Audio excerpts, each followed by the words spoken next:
कोल्हापूरच्या पन्हाळा तालुक्यामध्ये सुरू असलेल्या जोरदार पावसामुळे ओढे, नाले आणि नदीच्या पाणी पातळीमध्ये वाढ झाली आहे। त्यामुळेच नदीकाठच्या शेतांमध्ये सुद्धा पाणी शिरतंय। तर पडत असलेला दमदार पाऊस त्याच्यामुळे नदीकाठच्या जमिनीचं सुद्धा भूस्खलन होत आहे। पन्हाळा तालुक्यामधल्या कासारी नदीच्या काठावरती माजनाळ आणि कोलोली ही गावं आहेत। गेल्या 8 दिवसांपासून सुरू असलेल्या अवकाळी पावसामुळे कासारी नदीच्या पाणी पातळीमध्ये मोठ्या प्रमाणात वाढ झाली आहे। तर ह्या माजनाळ आणि कोलोली गावातील नदीकाठच्या जमिनीचं भूस्खलन झालंय। यामध्ये काठावर असणाऱ्या कोलोली मधल्या 7 तर माजनाळ मधल्या 11 जणांच्या विद्युत मोटारी नदीत वाहून गेल्या आहेत। शासनानं नुकसान भरपाई द्यावी अशी मागणी आता शेतकऱ्यांकडून केली जाते।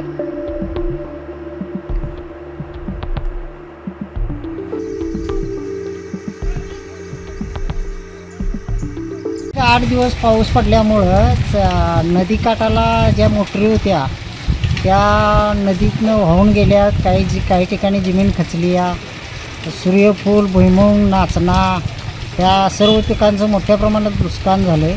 त्यामुळे शासनानं याचा विचार करून नुकसान भरपाई द्यावी।